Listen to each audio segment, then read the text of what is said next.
We are live. Welcome back. Ladies and gentlemen, I am your host, Blake Rufino. This is Are You Serious Sports. I hope all of you are making it a good one. We know that we are as well. 900 times I think that I've said that. Maybe not 900 because it probably didn't open up every single show by doing that. Nevertheless, episode 900, thank you for all, or at least thank all of you, I should say, for you joining. I'm your host, Blake Rufino. This is going to be a really good fun time because Carter the Power Bryant, we started a little bit late. So in about 23 minutes, we recap some of the things that he saw from practice this past Saturday, which we were out there all day on Saturday watching it live. We'll go back over that. Some other thoughts that I had in reference to Saturday, going back through my notes, kind of rereading now that we don't have games. You don't have LSU women's basketball getting into a heater there a little bit with Middle Tennessee State. We don't have baseball, so I'm able to read back through my notes. We will talk about that here tonight as well, not only with Carter, but we'll do it here tonight as well. Also, look, we'll recap a little bit again about LSU baseball. I continue to see a lot of y'all being worried in reference to this team, so we'll talk about it. I have not hit the concern button yet. I haven't hit the panic button yet. Like I said last night, I am locating where the panic button is. You got Arkansas this week. They're really good.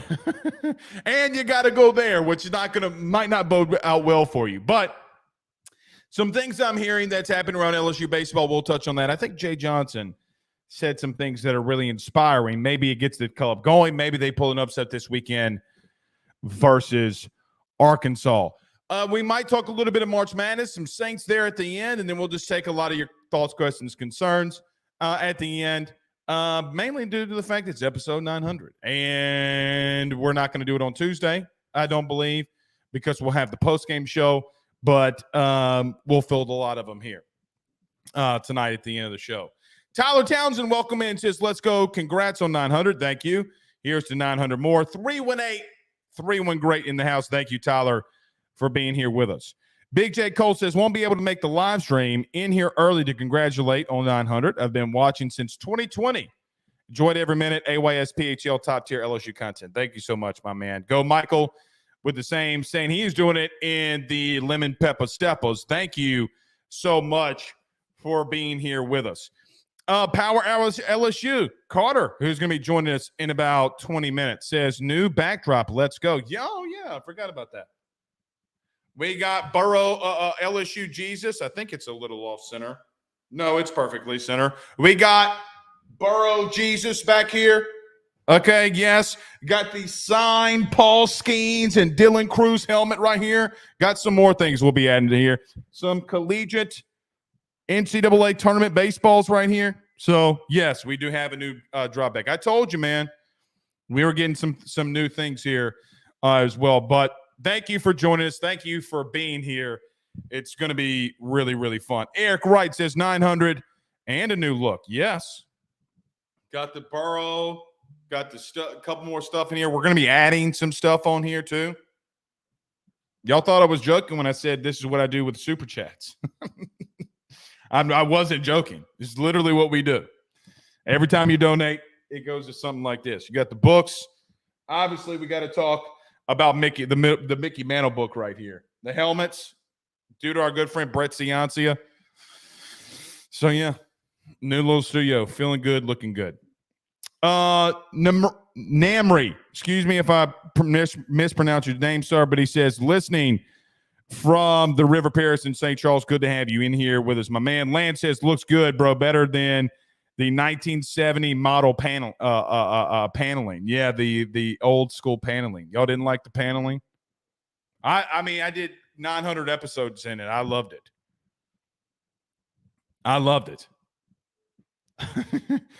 Specman says from Vernal, Utah in the house. Specman says, congratulations on 900. Thank you. What do y'all think of the new look? What do you think? Up, down? You like it? You don't like it? What do you think? Yes, no, maybe so? What do you think? Let us know. But Todd says it looks cool. I hope I'm saying your name right. I'm sorry. I apologize. He says, love the new look. Amazing. Herman Cortez Jr. How about that? How about that? Jaden Burrow. I see what you did there. Fire. Okay. Adrian Bailey. Vincent Ginobili. Good to have you in here. I appreciate it. Yeah. My mom is in episode 900. She says looks great. Yeah, you got to love it. All right, we really got to get rolling because we got a lot that we need to talk about. Let's do this. Everybody do us a favor by hitting the like and share. We greatly appreciate it. By the way, we are not celebrating by any drinks. No. Not drinking anymore. Just me, Jesus, and a bottle of water. That's all I need. But if you want to do us a favor, crack one open. Celebrate. We'll do a cheers with you. We appreciate all of you. Let me just start with this, though, man. Look, we started this back in 2020, relaunched the shows and the podcast after going away for a while. I do appreciate everybody for all that you do for us, man. Regardless if we ever have debated, you've gotten mad at me or I've gotten mad at you. I can't believe that this is my life. I really cannot believe that I get the ability and chance to come out here and talk with you every single night about something that I am deeply, deeply passionate about, something that I deeply, deeply love. I would not want to be doing anything else. This, every time that you guys help us here, you do something, it really goes a long way, man. And I will never forget it. We've come a long way from, being effective from Hurricane Ida. Man, look, I'll be a little personal with you. I don't get very personal too often, but Hurricane Ida kicked our ass. And a lot of things that I had planned had to get, put on the back burner. And look, I would come home and see my kids for like 30 minutes, for about 6 or 7 months. It wasn't fun, but you have allowed me to do this. I hope we bring you enough good quality content. That's always been our goal. That will always be our goal. So I thank you for everything that you've done for me. I continue for 900. So thank you. This isn't for me, man. It's a thank you to all of you because you allow me to do it. And that is from the bottom of my heart that all of you are in here. All right. Let's get rolling. Everybody do us a favor. Hit the like and share. Share to all those groups on Facebook. Share to all those social media pages. You're watching us, listening to us on YouTube. Like, subscribe, notification bell, wherever you listen to podcasts. Rate, review, and subscribe. So about our good friends over at betonline.ag. You got to place all your March Madness bets there, man. They're giving out so much free money. You got to go over there and place those free bets. Also, let's talk about our good friend Tyler Alexander over at LPT Realty and our good friends over at Jake Exterminated. Carter Bryant in about 15 minutes. We got some baseball and football we need to talk before that. Stay with us. BetOnline is the fastest and easiest way for you to wager on all of your favorite sports, contests, events with the first-to-market odds and lines. Find reviews for all the news for each league, including Major League Baseball, NFL, NBA, NHL, combat sports, college sports, esports, and even golf. BetOnline continues to be the top online resource for all of your sports information for live in-game betting, props, and futures. Head on over to BetOnline today and use your mobile device to join and make your first sports bet. Use our promo code BELIEVE50, that's BELIEVE50, BLEAV 50, to receive your 50% off welcome bonus on your first deposit. That's betonline.ag, betonline.ag. He will sell your house and find you a new. Well, Tyler's the man, he's here for you. If you want to buy or sell, well, it's not too late. Dial 955-0008. Just call 955-0008. Y'all call Tyler, he'll shoot you straight. Louisiana is unique. The food, the festivals, even the bugs. No, not mud bugs. Unwanted bugs like these. The ones you don't want crawling in your home or business. Trust the Shield from J&J Exterminating. We've been protecting Louisiana homes for over 50 years, earning the trust of our clients because we deliver what we promise. Protect your home from pests. Get the Shield from J&J Exterminating. J&J Exterminating. Yeah. We're back. New look, same old attitude, same old we're back memo. We got lots to talk about here tonight, though, guys. Listen, last night we talked about LSU baseball, and we recapped some of the games, and we're not going to do that here tonight, but I wanted to talk to you about one specific thing. I see a lot of you already hitting the panic button, and maybe not even the panic button, but the concern button. Like, you're really deeply concerned about this team. And listen, I'm with you. I understand it. And there are lots of things that you can say about this team right now that concern you. I don't think that you're wrong. Baseball is such a weird sport, though, man. And regardless if it's at the beginning of the year or end of the year, a lot of times I look at last year, man, when you lose to Mississippi State at home, the worst team, arguably the worst team in the SEC besides Missouri, but one of the worst teams in the SEC, you lose 2 out of 3. Then the very next weekend, you lost to Auburn. And I understand that was later into the season when you did that because you're still with the national champion. There's still a long way to go. Now, I will tell you personally, for me, I'm looking – like, if there was a realistic panic button, like, let's talk about this. If there was a panic button that I could press about this LSU baseball team, I'm not pressing it right now. Not even really pressing completely the concern button, but I am a little bit concerned in some areas. But I'm looking for it. I'm identifying where that button is because if things don't get better, it could be, and it may be, a long season. I don't think that I'm the only person that feels that way. I think Jay Johnson does too.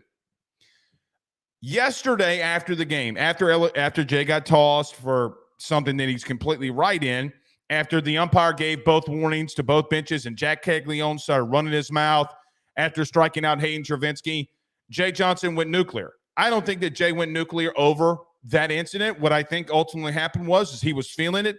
He knew what was happening here. And he thought that he was about to lose back-to-back series to open the year in conference play. After the game, he met with his team for over an hour.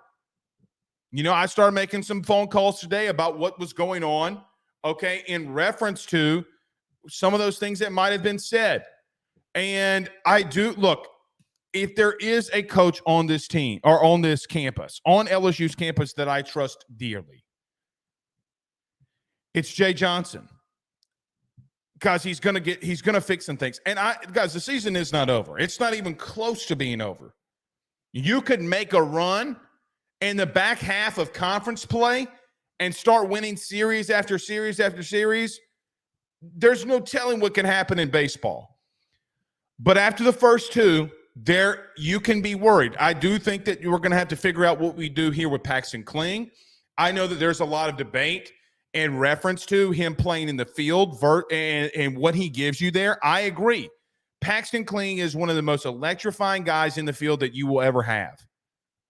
His speed, what he can do with his glove. I mean, he makes balls that are hit really far look really simple to go and get. He's really good at defending.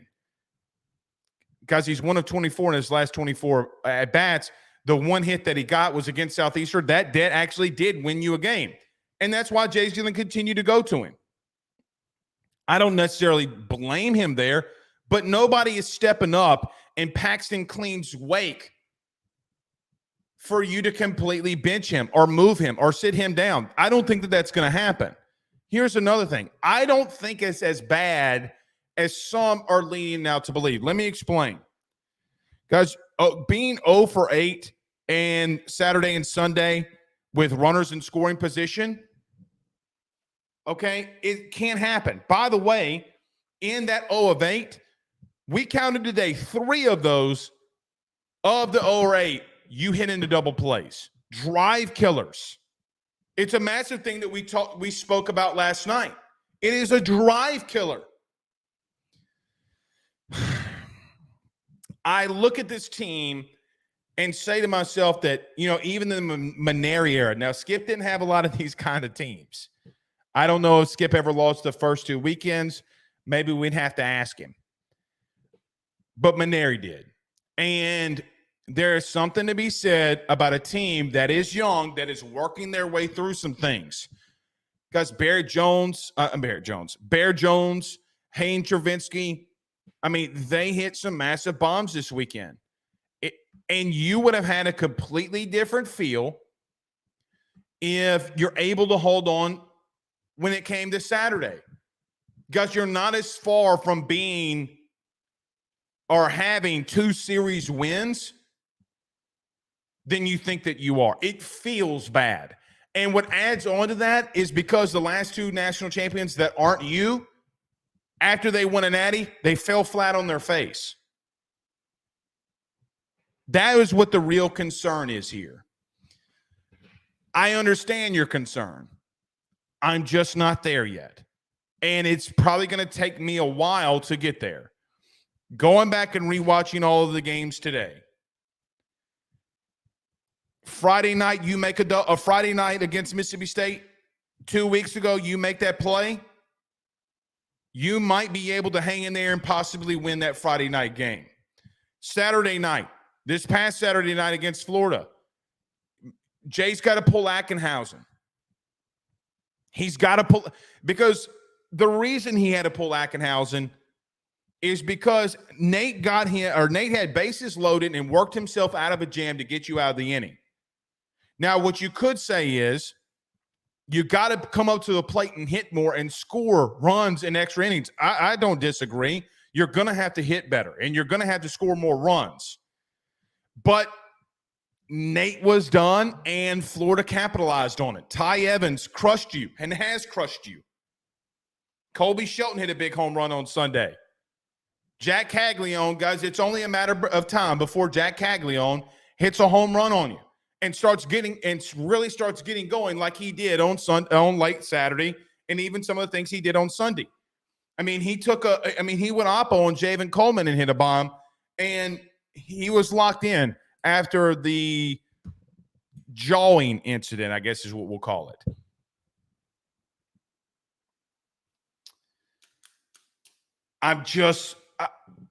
You could be in a place, man, where you win both of those series. Because if you win on Saturday, if you're able to hold on and you don't give up those 2 runs, you win the series because you won on Friday, you look great on Friday.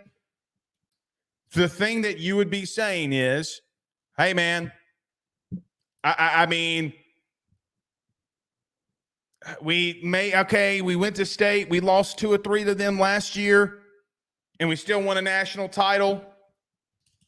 You took 2 out of 3 from Florida, who's still a really good club. And I vehemently disagree with the broadcast on Sunday. The broadcast on Sunday was talking about how they weren't good. Florida had been down at hitting. The shit they had been, it been like Ben McDonald. I'm talking about like the shit they had been in reference to what team were y'all watching? You had 5 guys hitting above 320. Now they got close to 6. That team that Florida fielded is really stinking good. Jack Caglione is probably the best player in the country. We'll see. I'm gonna try a reverse jinx here, and maybe it doesn't work because I said I'm gonna work a reverse jinx, but nevertheless, I'm gonna do it. I don't think you can win this weekend. There, I said it, and I hope it gets clipped. I hope I get roasted over it. See, Blake, you should not have said that. You picked them the last 2 weekends. You're picking them against them now. Watch us win. I hope that happens. I 1,000% hope that happens. I just think Arkansas is better than you. And until we see a team that can prove they can get better with runners in scoring position and just runners on base in general, if your bullpen after Friday night can show that they can come in and not get rocked, you got a long way to go. Remember, This team is very young, and it was always going to take them some time to get rolling. We'll see how they respond. All right. Adam, our good friend Adam B, sends in a $19.99 super chat. Says, congrats on 900, brother. Cheers to the next 9,000. New studio scene looks sick. Thank you. Yeah, we still got some other stuff. We have some stuff that I wasn't able to put up yet. But they will be up here probably tomorrow or Wednesday. So I do greatly appreciate that, my man. I really do. Thank you so much, Adam. It means a lot here. We're going to do this. I'm going to wait for Carter to get in here, and then we'll talk some football because I did talk about it last night, but we'll talk a lot about it with him. Let's get to a couple of your comments here. Old Vet says, nice, very nice, looks more professional. Thank you. Thank you. Yeah, look, man. Ida hit us in a really bad way. Deadeye Jed says Paxton Kling is just another Giovanni DiGiacomo, play defense but can't hit the ball. What's crazy about that, man? You know, Gio went to Duke and actually, I think, if I'm not mistaken, I could be wrong, but I remember Gio actually not being that bad at Duke. It might be. He might be. I mean, he might be. I don't know. But like I've said, and look, I don't like the open stance for him. I think he needs to be more closed. Actually, I would be aggressively closed right now due to the simple nature that he is just pulling. Like, if you can't watch the broadcast and see that he is pulling off on everything, he is not staying down to the ball. He is, I mean, guys, I would love to know. I would massively love to know how many times Paxton Kling is struck out on an off speed on the outside part of the outside half of the plate. It's got to be at least 80%. It got to be. Got to be. Moist. My good friend Moist is in the building. Says, hey, Blake, thanks for the prayers. My dad is actually doing much better right now. Well, Moist, look, we talked about this last week.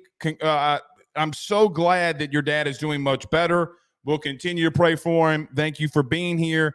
We wish your dad and everybody, or your dad, a speedy recovery. We're praying for your family because anytime someone is sick, it is not easy. So thank you so much. All right, thank you so much.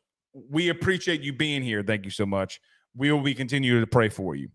Humbug says, oh, wow, the new set looks great. Thanks. Thank you. Roger Dugas, what's up, my man? Says, Blake, some accent lights would be clutch. We have some coming.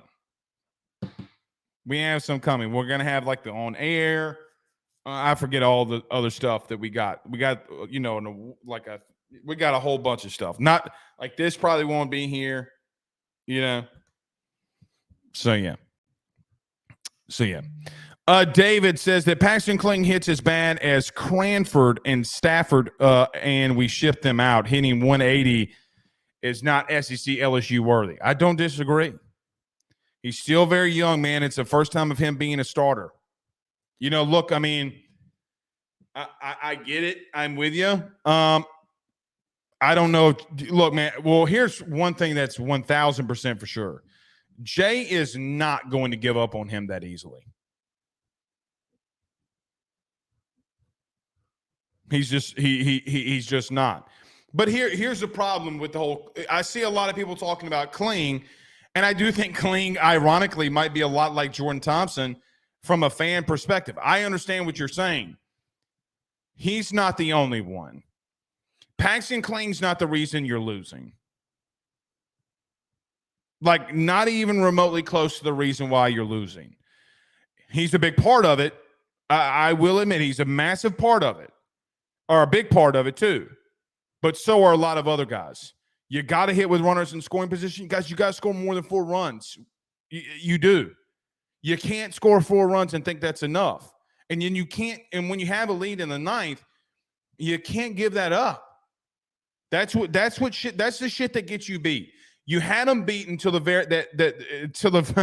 the ninth inning on Saturday. You had them beat. You had the series won. And it would have been a completely different conversation. We would have come out here with a completely different conversation. Before we get to Carter, this is what would have happened if LSU would have won on Saturday. I would have come on this show and said, did any of you watch last Thursday's show? And most of you probably would say, yeah, Blake, we watched last Thursday's show, even though some of you might be lying. And what I would have told you was, it's exactly what we predicted. I thought there would be a little bit more offensive explosion. Okay. Personally, I thought that there would be. But I told you, if you did not get to them Friday and Saturday, you were not winning the series versus Cags. It just wasn't going to happen. He is the best guy for them on the mound right now. There's a reason that he's got a sub 1.5 ERA. It's because he's really good. All right. Let's get to it. Let's talk to our good friend, Carter the Power Bryant. LSU was at practice on Saturday. We got to view all of it. We got some LSU football that we got to discuss. We do that next with our good buddy. Stay with us. We're back next. Guys, you might know my good friend Carol Falls and all the great service that he provides over at State Farm. He is your good neighbor after all. But did you know State Farm has surprisingly great rates as well?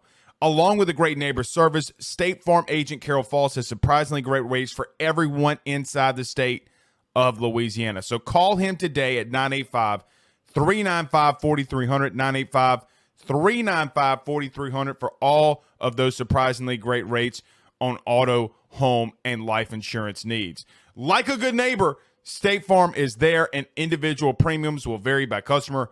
All applicants subject to the State Farm underwriting requirements.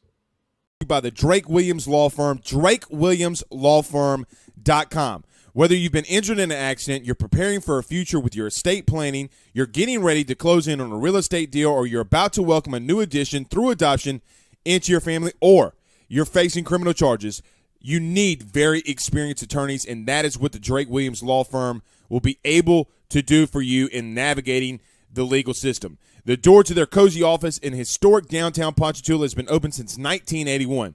They have helped thousands and thousands of Louisiana families and individuals win cases, close on real estate deals, and regain that peace of mind. Their lawyers over at the Drake Williams Law Firm, Ernie Drake III, Ryan J. Williams, and Summer Vicnair, are very determined, compassionate, and dedicated to their craft. It's the Drake Williams Law Firm, drakewilliamslawfirm.com. Give them a call today at 985-386-7600. Tell them your good friend Blake Ruffino at AYS sent you on by. Bayou Daiquiris at Bayou Bowl and Go is owned and operated locally by Steve and Lisa Bean. You can find them at 1512 North Highway 190 in Covington, Louisiana. That's 1512 North Highway 190 in Covington. The North Shore's first crawfish drive-thru is about to step it up another notch by bringing you drive-thru daiquiris as well. You can call in your order today at 985-888-1914. 985-888-1914. Because you know what? Daiquiris and crawfish, it's a Louisiana thing.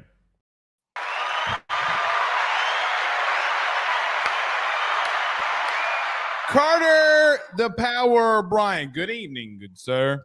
I actually don't want to be on here anymore because I'm loving your backdrop so much. It just kind of shrinks everything. You got baseballs, you got Joey B, got all kinds of good stuff. Congrats on 900.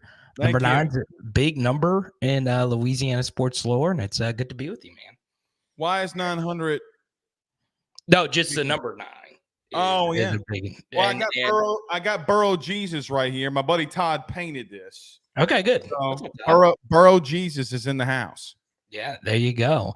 But yeah, Blake, good to be with you. I'm very happy that Flaugier exists, bringing us out of the dead yesterday, her and Morrow, and loving life right now.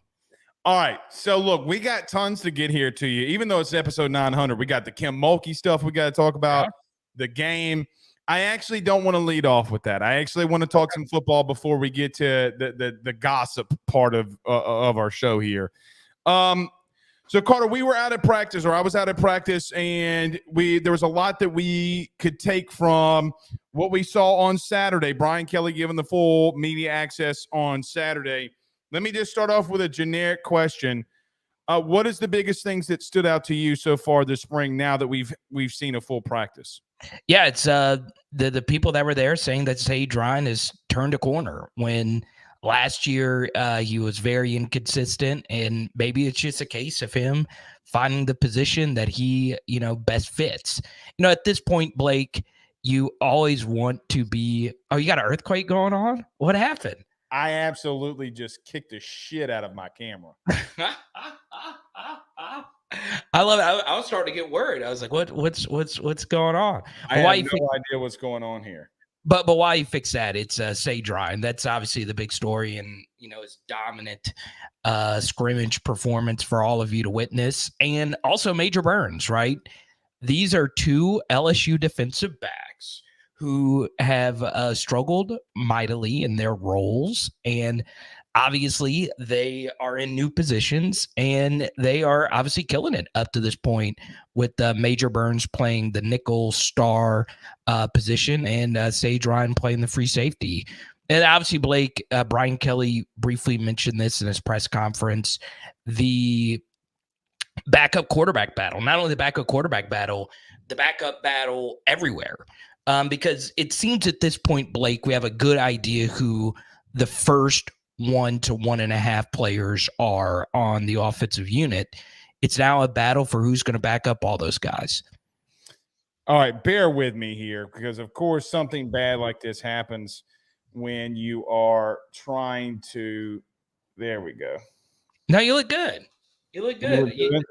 Don't do Hickey it anymore. It's fine. You're golden. All right. So golden. There you go. Well, thank you. I really much appreciate that. Okay. There you go. I get very conscious. I just kicked the absolute shit out of that thing too, by the way. It was not fun. Yeah. I don't know, Carter, if I can go yet that Sage Ryan has turned a corner. Let me tell you why. The two picks that we know that he had for like was in big time moments. Chris Hilton beat both defenders on a post, and the post that was run by Chris Hilton was massively underthrown by Garrett Nussmeier. Exactly. And it got picked off. But the good thing is that Sage Ryan read it and then reacted and then went up and then picked the ball off. That's number one. Number two, he jumps a slant route to C.J. Daniels that he takes for a pick six on Garrett Nussmeier. I got a hot take on this. I think he knows the signals. I think he knows the calls. Yeah, that's always, yeah. Oh, so he knows. And I think that he knew because he had probably been beaten on that slant so much in practice that he jumped it and read it. Here's the thing with that, though. If he develops that way and is in film and watches like, hey, if Miller Moss has this tendency to throw a quick slant in this formation, maybe he does that again. Yeah. But I do think that the overall, I do think that the secondary absolutely balled out on Saturday. Here's another one. Deshaun McBride might not be able to stay off the field. I don't think that you can keep him off the field. He was bodying up everybody. He was like glue to these tight ends and, more importantly, to these inside receivers. Yeah, Blake, I go through and I do my own grades on every high school player. And I just base it in nothing based on their LSU careers or anything like that. I just do my own predictive analysis of who I think the best players are. And at this point, Deshaun McBride had my highest grade. So I do agree with you. I do feel he could be a year one guy. He actually did get a year one grade for me. That's not one that I like to hand out all too often. And I think only 2 or 3 guys in this class ended up getting that for me. So I'm with you on Deshaun McBride hype. The athleticism scores have always been there. He always tested well in Spark, which it's its own like little rating system at camps. It's normally a pretty good sign of good athleticism when you're going up against the best. So I'm a huge McBride guy, and I'm all in on the hype here. And congrats to Penn Jones. Look at you, man. I know, man. Penn Jones sent in a massive $99.99 super chat. My man. I greatly appreciate it. Well, I'll take what he has given here, and I'll put something up here and just say, hey, this is what Penn Jones bought. There you go. Good job. Good job, Penn. Obviously, Greg Penn, Robert Penn Warren. It's a deep Louisiana name. So there you go. Good stuff. I greatly appreciate that, Penn. Thank you so much, buddy, for sending that to us. You are a legend for doing that. Carter, let me take the opposite. So basically, we've started off with the defense here, so let's stay there. Yeah. This defensive line is in serious trouble, specifically in the interior. Now, I don't know if this has a lot to do with this is just a damn really strong offensive line. I don't know that. What I do know is I saw through 3 team periods, them get absolutely abused. Yeah, they're in a lot of trouble there. But that's why you pay a defensive line coach over $1 million, right? To come in and fix what looks to be the biggest position group question mark.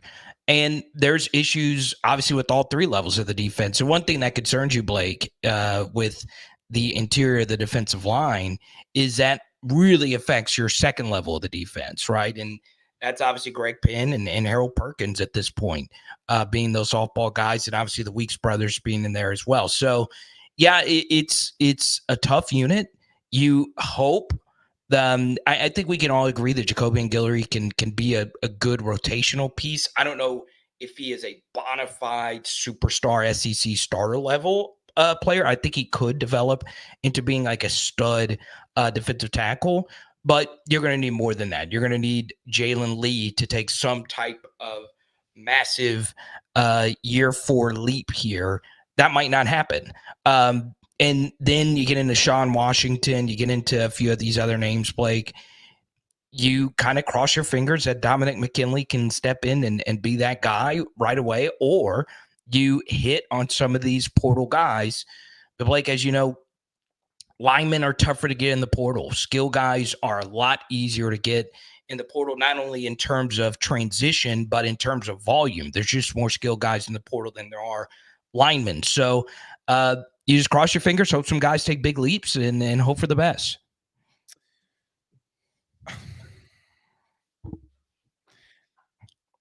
Carter, they're rotating in Preston Hickey. Yeah, I mean, and Preston is really well liked as a walk-on guy, but that's not where you want to be at LSU. For what it's worth, I don't think he performed bad. Really, I don't think that he did. But again, the problem with that is, man, I mean, Carter, we're talking about this defensive line just getting absolutely run over, and would we not see some form of like them coming up and making plays in spring? You would hope so, and hopefully those things do begin to happen, Blake. And look, it's also one of those things where the defensive tackles who left are also very freaking good, right?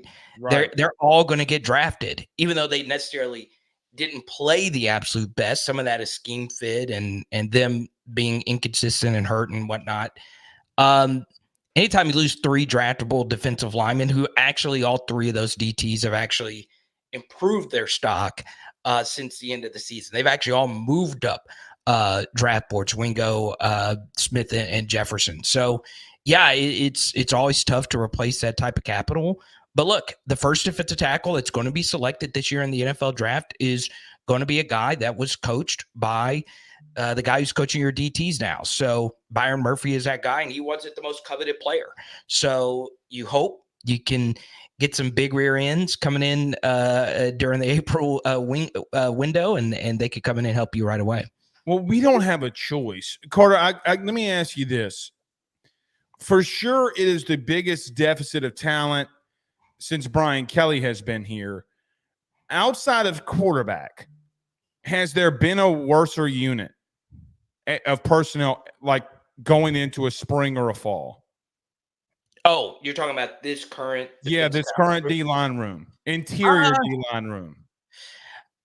Maybe. I mean, it's definitely the weakest it's been in forever. Right. I just don't. I don't know of a room that I had massive worries about. Like even you could say linebacker wasn't great last year. Okay, well the year before, Micah Baskerville was not that bad. No, he was a very good player. He was a very good player.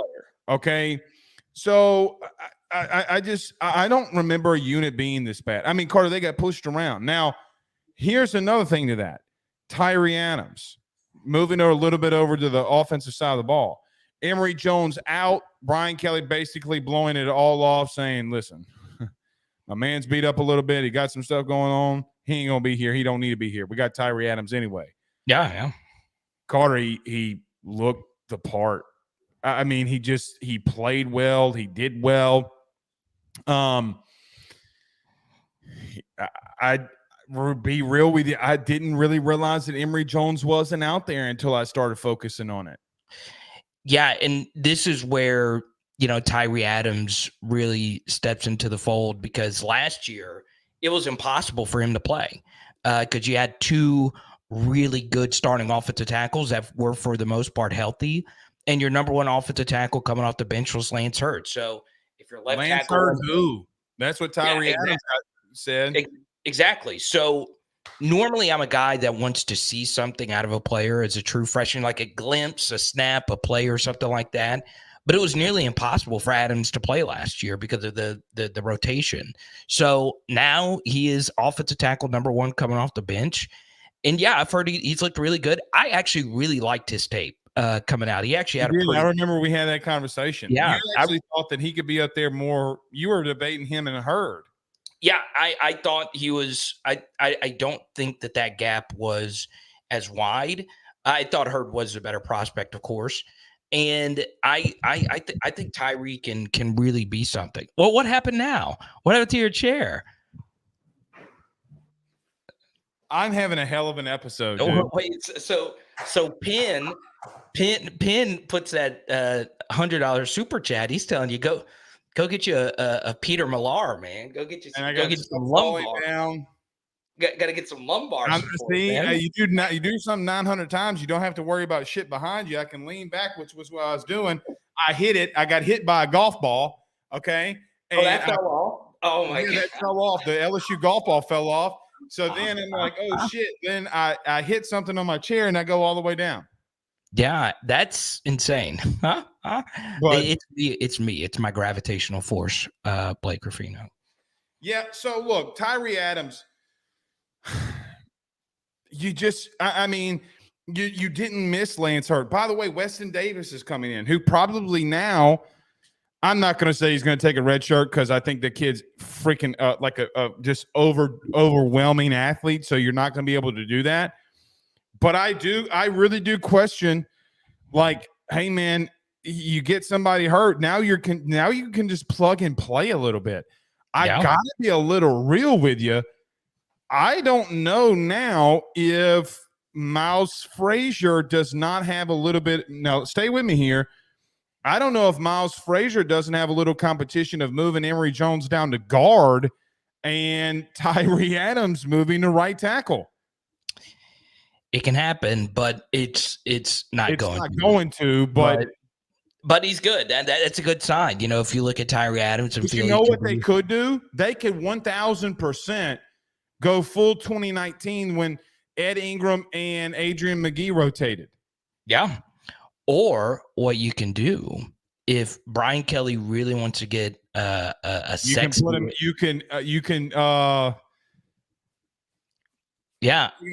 doubles. That you can Dan Skipper that thing. You can unbalance. Right. You can unbalance line it and outgap teams in the running game. So there's a lot of things. Can you imagine that? Can you imagine that? It'd be fun. I mean, look. By the way, Caleb Jackson's your running back, who we're talking about next. Right. The Lions do it. 49ers do it. A lot of the best offenses do a lot of unbalanced sets. The Chiefs do it, but they do it more just bringing in more tight ends. But it can be very, very frustrating for defense if you can just outnumber them, especially knowing that ends are smaller now. So guess what? You could do it and just pound teams to oblivion. Let's go to Caleb Jackson very quickly. Dude is just a freaking bowling ball. I mean, Carter, they were tackling in the third team period, like bringing dudes to the ground. He flatlined at least 3 dudes. And I mean, like he's running dudes. And here's the problem. When they're getting to him, he's running them over, but he's faster than all of them. Like people keep saying, maybe he's a baby Fournette. I call he's faster than Leonard ever was. Oh, really? You think so? I think in a short yardage, he gets up quicker than Leonard was. I thought Leonard was a little slow getting to the line. Okay, but I hope you're right. Jackson, they ran a couple of plays from under center and pistol. Brothers, like he's Ali Broussard, but a little smaller. You know who he really kind of reminds me of? Let's go. Let's hear it. I don't know if he's not a little bit smaller Joe Adai, LeBrandon Tofield. He is an old school running back. He's an old soul. My man was out there, didn't have gloves on, just running dudes over. And every time they hit him, I kept hearing him say, "Padat, padat." And I'm like, hey, dude, he was running dudes flat over. Yeah, I'm a big Caleb Jackson guy. He was actually number 3 guy on my grading system last year, and he's just a fantastic athlete. And we saw it last year.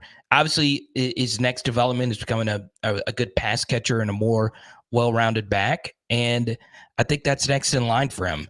Normally, like I said last week on the show, Blake, we get really excited about the incoming freshmen. Most of them are not ready to play. The guys that really propel your program forward are the guys taking that huge jump from year 1 to year 2, and then year 2 to year 3. And obviously, Caleb, when you go from year 1 to year 2, you know what SEC speed is like.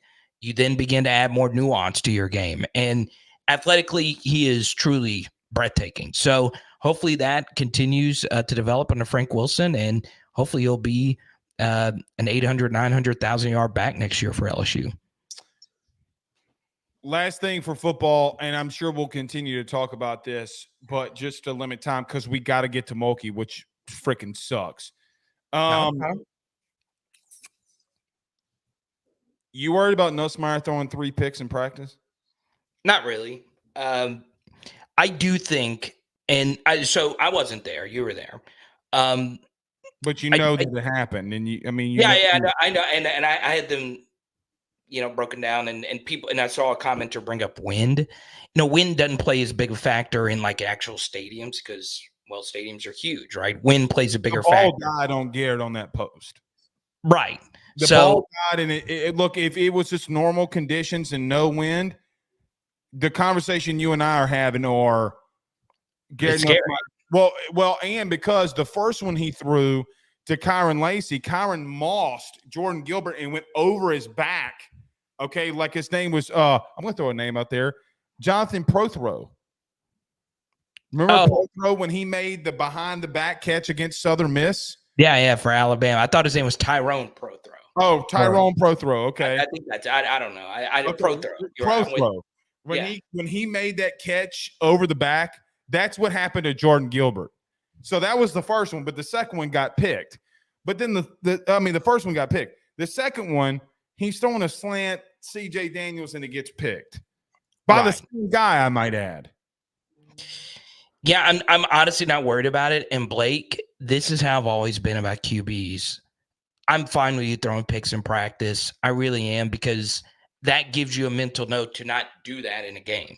That I attempting this ambitious throw is something I shouldn't do in the game. Now, none of these throws were particularly ambitious, throw across your body, across the field kind of thing. I guarantee you that Sage Ryan knew that post was coming and where he was going, and I guarantee you he knew where that slant was going. Yeah, and that's why, like, I do practice breakdowns of all SEC teams, and I always include that when there's a scrimmage portion. There was actually a play in Arkansas practice where it was clear the player knew the play. So there's a lot of that happens. And look, I'm not worried about it with Garrett Nussmeier. There is a little concern because Garrett does have a history of interceptions, but in this kind of setting, I'm okay with it. In fact, I think it could be a good thing because it gives his defense a little bit of confidence moving forward. It does. The only thing is, and I'll continue to say it, it don't matter how good that DB room is. And quite honestly, Carter, I got to be real with you. Here's a hot take for you. I'm not 1,000% sold that Harold Perkins at inside backer even last year was a bad thing. I think that your interior of your defensive line is so bad that they do not help your inside backers. No, they don't. And that's what concerns me. So basically, when Nuss was off, Carter, you know what happened? Joe Sloan, I'm just going to tell you because I got this one a little source. Joe Sloan said, watch this, son bitch. He started running the ball with Caleb Jackson and said, all right, y'all want to play this game? Watch what's about to happen to you. Right. And so that's not really why I'm concerned about it either. But Sage, come on, dog. Yeah, we know you know the play. I will say this about Harold Perkins as far as the inside linebacker experiment. There is a piece of me that thinks that they bailed on it a little too quickly because Florida State, we learned when they were clicking, they were a top 3 offense in college football. And when they were clicking, you learned your D-line sucked. Yeah, and your first game as a linebacker versus Florida State's game is brutal. There's so much. They knew that going in. I know that they knew that because someone that knows Florida State knew that going in. They're like, okay, we're going to pick on this linebacker group because it's a brand new unit. And with all the counter and misdirection and all that BS, it's hard. It is really hard if that is your first game playing an interior linebacker role. So hopefully this does work out for LSU, and hopefully Harold learns quickly because they desperately need him to be the guy that they expect him to be. I'll say this in ending. If all safeties continue to play the way that they're playing, Jake Olson might have been the biggest hire, and Blake Baker is accredited to that for bringing him over. Right. Carl, let's talk about this Kim Mulkey thing. Look, here's where I stand on this, and I think it's big, and I think that you and I'm going to go behind the curtain just once.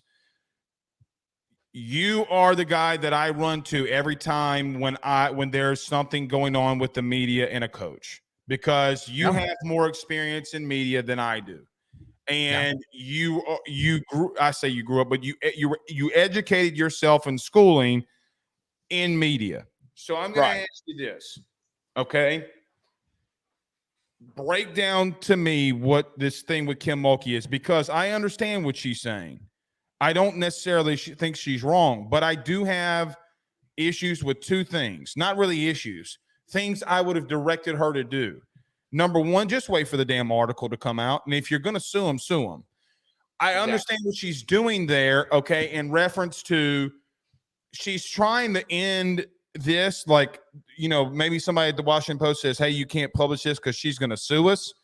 And she kills the story right there. But the problem with that is that now everybody is saying that they want to see this article, and it puts more eyes on her. It puts more eyes on the institution. What do you think about what's made all of this with Kim Mulkey? Yeah, Blake, I was lucky to have a journalism degree. I'm lucky to know a lot of people in the public relations media sphere. Let's start with Kim's side of it. I would have never, ever released a statement like that, especially an extended one. The fact that it was a longer clip fed into the algorithm and then just sped the story into hyperspeed. If I was under Kim's wing, I would have done whatever it took to not release a statement unless the story actually is going to be something that you really do want to get out in front of, which we don't know what's in the story. So that's the first thing. I do agree with you. Obviously, as far as the journalism side of it, we have Kent Babb, right? A very respected reporter, wrote a great book on Allen Iverson and so on. And he wrote a story. Also did a hit piece on Brian Kelly too. Right. So the details of that story was in a negative light towards the LSU football program. I Right. don't I don't think it was the absolute most negative story. I've read it multiple times. I think he made some salient points in there, but it did paint LSU negatively, and I think Kim has a reason to be skeptical of a national guy digging into whatever might be going on at LSU. After the last thing that he wrote about LSU was also negative. Right. So I also understood why Kim's guard was up, right? Because that story could be uh horribly slanted, right? This reminds me of a New York Times story about a year or so ago that involved Olivia Dunn that was really poorly done. I thought the Right. story, I remember tweeting it out. I thought there were some interesting pieces of that story that I disagreed with, but it's one of those things where you have to be careful, obviously, with the national media. I think mostly the national media does a good job, but for some reason, this is here. I will also say this: I do think the worst thing about this whole thing was Pat 40. All right, this is the worst thing about this whole thing. Because he stole somebody's story. Yeah, you don't do that unless you work for the Washington Post. Unless the reporter told you. Do you think Bab I, told I, him? I I don't know Ken. I've met Pat a few times. I don't know. I honestly really, really, really don't know. I thought that was horrible. Number one, that's not the organization you work for. And number two, journalistically, that could sway how the story is edited. Because let's just say I'm the editor of the Washington Post. Now, that could lead an editor or a group of editors to say, well, we need to make this story look, we got to embellish the story even more because there is so much hype going into it. And if this story isn't something that is truly, revolutionary about Kim Mulkey, then what someone who didn't even work for our organization hyping it up with a random tweet during a game, that honestly was the most irresponsible thing I've seen out of anyone because it's not your story to tell. And it can move how the story is actually worded, right? You got to remember, this is a written story. When you and I go on here, people can see our facial expressions, people can see our tenor, and Our emotions are on our sleeve. right. And let's just say with 10, 15 minutes ago, if someone wrote out what you said about the defensive line, it would be taken, well, Blake just hates our defensive line. They want us to fail or whatever, when that's not what you're doing, right? It's like, hey, this is what I saw. I'm cheering for these guys. I want them to turn a corner. That's the thing. When you write a word, it's a completely different thing. So every last word matters in how that story's edited. I think 40's tweet will affect how the story's final copy comes out because there's going to be so many people with WAPO subscriptions that have a vendetta out against LSU that they are going to want to appease because of all the hype going into it. And that's the thing that pisses me off more than anything, Blake. There is very little about this story. Like, we only have one tweet from one national reporter. No one else has tweeted out about buzz about this story. And then the second thing, we only have Kent Babb tweeted something out acknowledging that he is working on something, and that's it. That's why I would have told Kim, don't say anything about it and let you see what happens. So it's going to be interesting. I'm sure as hell glad we won this game over the weekend because then there would have been everyone pointing, hey, it was these guys that tried to take us down. And They try to blame that Middle Tennessee, the game was close because of Kim Mulkey, the story that it came out.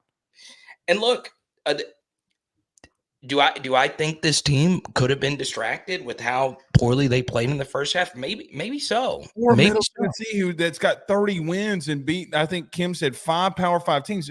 Hey, man, they might not be bad. No, they're a really solid team. And by the way, you beat them by 20. So the ultimate score's got to matter. Yeah. Right?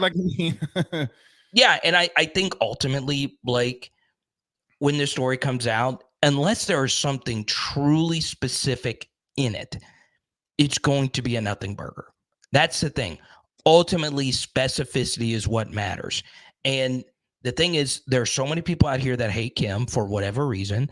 There's a lot of people that feel a certain way about her, whether it be Baylor era or even LSU era. They just don't like her, and it's on both sides of the aisle. She's just not she's not the most affable person in the minds of many, and especially the vocal left. She's not. Yeah, and I even see people on the right that feel this way about her, more right-leaning people. And that's the thing. A lot of legendary coaches are like this. They just are. They're abrasive. That's part of what makes them great is they have this I don't give an F about what you think about me. I know what's best for my team, and I'm going to do whatever it takes to win mentality. And that's part of what's always been Kim Mulkey's MO.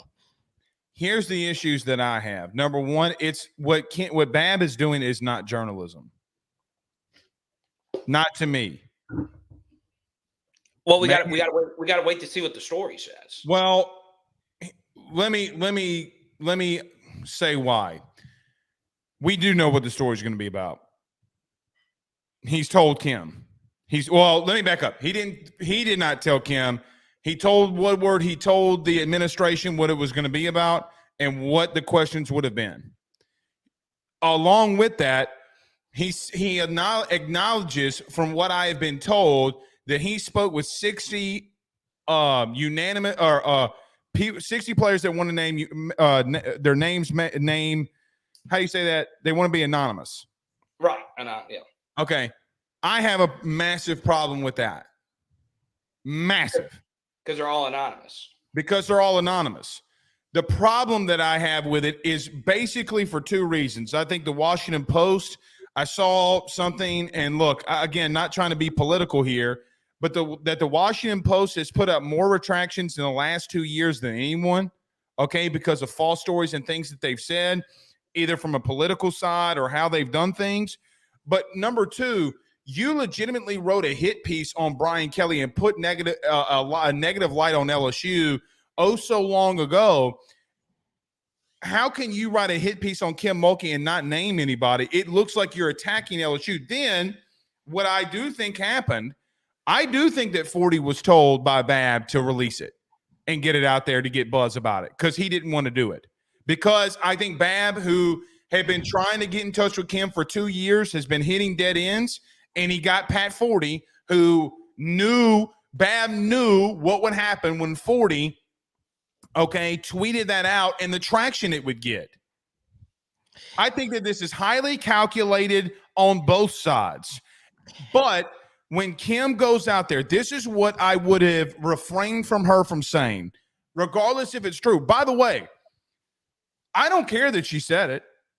Like everything that I don't care about anything that she said. When you talk about the reporting and reporters and you keep calling them sleazy, she called reporters sleazy in her post game yesterday. Okay. When you do that, people are going to put 4 little letters with your name. It's spelled MAGA. And that is what the problem has been in her opening press conference. She says, I'm going to take this goddamn mask off. We don't need these damn masks. While the governor is sitting in the front row. I love Kim. I'm going to support her. But there is going to be this. Okay, I say all that to say, going to stand with her. But this is going to continuously happen with her as your head coach when she's here because she don't give a good goddamn what anybody thinks. And you're going to defend it. But the problem that we got to define here is, where is I don't think she's crossed any line whatsoever. I, again, can't emphasize enough how much I stand behind her on this. Yeah. I think that there are some things that could have been left out that would have not gotten LSU into this light. But I will finish with this, okay? I hate right now. I'm going to use that word hate. No, let me not use it because it'll be used out of context. I'm strongly starting to dislike covering women's basketball. Oh, it's a hassle. It is. I love the sport, Blake, but there is And look, there's this in every sport, but Not like this. yeah, there's so many things about the sport. Take up for Kim Mulkey. You look like and look, go down Blake J. Ruffino on Twitter. Carter, I had people from the far left, okay, like really like going after me viciously, like as a human. Okay, that is insane. Yeah, honestly, it's just going to come down to what the story says. That's it. I'm going to need something specific. I'm fine with anonymous sources. I am. It just, but like you said, when he wrote a hit piece on Brian Kelly and LSU. Yeah, I'm What's the difference in him doing it than Pat 40? Well, if it passed journalistic standards and the editors vetted these anonymous sources, then sure. If that's the problem, the Washington Post has been proven that they don't do that. Well, we'll just honestly we'll just see what the story says. I will tell you this though, Blake. This is just part of it with Kim Mulkey being your coach, and it goes back. Part of it is why she's successful. Is a lot of great coaches had this IDGAF mentality towards everyone, no matter how much more difficult it might be for their jobs and their surroundings, and we'll see what happens. But honestly, Blake, part of it is we don't even know when the story is going to be released. So it's going to be released. Yeah, that's the thing. There's and the Washington Post has to release it now. They don't have a choice. Yeah, and that's the thing. There is no deadline on this. They can release it whenever they please. They might release it later this summer when the hype of all of this dies down, if they don't have anything on her. And that's where it's going to be very interesting from a journalistic ethics perspective.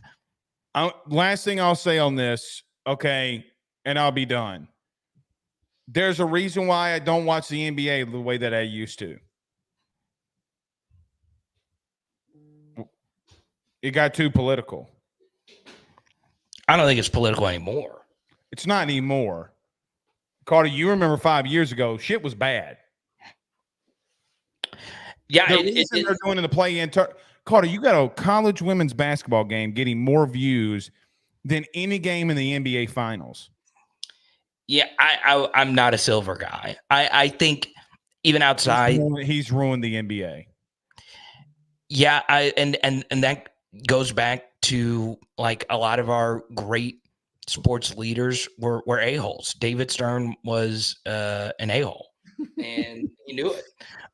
He was David Stern. Yeah, he was the best commissioner ever in the NBA, and I strongly disagreed with a lot of the stuff that he did. But he was definitely better than Adam Silver, and it goes back to league structures, right? If you start letting money and everything affect you, it could take your league down a spiral. And hopefully, Greg Sankey is watching some of the mistakes that Adam Silver makes, and hopefully he doesn't make those same ones. By the way, knock on wood, Creighton leads UCLA right now 28-19. So you might be heading back to a Hey, I'll tell you this. LSU was the only team in the first round or in the second round to play a team that had a first-round upset. Middle Tennessee was the only team to pull off a first-round upset. So you look last year at LSU's run to the Final Four, the breaks that they caught were massive for them to win it all in terms of teams getting knocked out. They didn't have to play South Carolina. They didn't have to play the 1 seed Indiana in their own bracket. So you need these, especially if your roster is as thin as it is. And if Flau'jae and Morrow keep playing the way that they are, and you get some better performances at HVL and Angel, watch out. And Michaela's playing really well right now too. So what makes you the GOAT, man? Fantastic tonight. Sorry that my chair fell down. Sorry that golf balls fell down. Sorry my big lemon pepper stepper hit the camera and we were disjointed. A couple of times you'd act like this is episode 1, not episode 900. Thank you so much. I would not wanted to have spent this 900th episode with anybody else other than you. I appreciate you being here, my good friend, and we'll talk again soon. All right, buddy. Cheers. All right, that's Carter the Power Bryant. Thank him so much every time that he joins us here. Yes, I did kick my camera, so it does look a little bit off, I think, now that we're in the wide zoom. No, it's fine. It's fine. Okay. Was a little worried about that. Cole Adams says Blake's sitting on an exercise ball trying to work that core. LOL. I am not. I am not. It's just I am not used to having this kind of shit behind me. So it's been a problem. Let me do this. I'm going to field some of your thoughts, questions, concerns. If you have questions, fire them in there because we're going to do a quick Q&A, me and you right now. Let me take a quick break. We'll come right back. If you got questions, you got thoughts, you got concerns, put in the hashtag Ask Blake, and we'll get to it next. Stay with us. We got just your questions to answer. We'll do that next. J&J has protected Louisiana homes and businesses for over 60 years. Call him today, make the pests go away. J&J Exterminating. Yeah. Rufino and Joe Show is brought to you by Home Field Apparel, which is the best, without a doubt, premium collegiate apparel brand that is out there. They have over 150 different colleges that you can choose from, whether you're an Illinois fan or a Rutgers fan, maybe you're an LSU fan like Blake, or maybe you're an Alabama fan. Whatever it is, even Idaho, they have so many different designs for so many different football programs that I can guarantee you're going to find some great stuff to help root for your favorite team. I've already gotten my Notre Dame stuff. Blake has his LSU stuff. Make sure you head on over to homefieldapparel.com to check out your team's collection of clothing apparel that they have on the website. And when you do so, when you check out, make sure you use promo code RufinoJoe to get 15% off your order. That is RUFFINO, Rufino Joe. Head on over to homefieldapparel.com and get your college gear today. All right. Let's see if we got any questions in here. Maybe not questions, thoughts, or concerns, but Chance Babin right here says, Creighton can shoot the three, not LSU's best matchup. Well, they're up right now to UCLA, unless the last I checked, 28-19. So not looking good for the Bruins at the current moment. Stephen Young, I hope this is Stephen Young, but says MTSU is known to shoot the three, too, though. That is true. Brandon Reese says Iowa fans will go into hiding if they lose tonight. What's the score of that game? I haven't even checked that game out. What is the score of that game? Are they currently playing? 28-24 in the third quarter. 28-24. Can West Virginia, the 8 seed, pull it out? I don't think that they will. Caitlin Clark has 13 points, 5 of 12 shooting. By the way, I find it absolutely ridiculous that Caitlin Clark cries like a crybaby all the time, and she does not get the ridicule that someone like Angel Reese does. It absolutely just mind boggles me. Steven again says, yes, it's Steven. Changed phones and forgot my password to my other account. Okay, I thought it was you, but just wanted to make sure. Corey Rogers says, if LSU brings in a couple of monster defensive tackles, is this a championship team? I think that's a really good question. I don't how do I want to say this? I don't know that. What I do know is I think that they got a lot of really young talent and a lot of really good talent. I think they got a better coaching staff around them. I just think that they have such a bad unit in one area that it's really going to hurt them. I think the wide receiver room, electric. I think they're going to battle it out, and we'll see how things transpire there. Who's going to be the guy that ultimately steps up? I love your offensive line. I think you got to get another running back in the portal that we're not talking about. What does Caden Durham come in and do? Does he get reps? How does he look? There's so many different questions that you got to answer. Look, Jane Daniels, Malik Neighbors, and Brian Thomas aren't walking through that door. And if you have issues along the defensive line, you're going to have to play electric in the secondary. And you're going to basically, if you can't stop the run like you did on Saturday, guys, you're going to lose 4 games. I'm dead serious, because if teams can maneuver you like that, you don't have a Jaden Daniels to bail you out. Guys, you don't have a Jaden Daniels to bail you out against Arkansas. You don't have a Jaden Daniels to bail you out against Florida. You don't have a Jaden Daniels to bail you out against Missouri. There's just so many things that, quite honestly, man, frick, I mean, it will just be really bad. It'll be really, really, really bad. All right, a couple more. Brett B says, maybe it's me, but we need to stop bunting. That's not LSU baseball, and it's freaking working. And it isn't freaking working.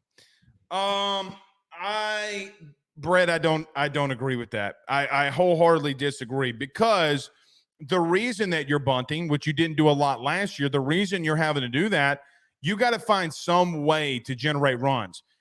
It's better to try to lay down the bunt and move a guy over into scoring position than Paxton Kling or Brady Neal striking out.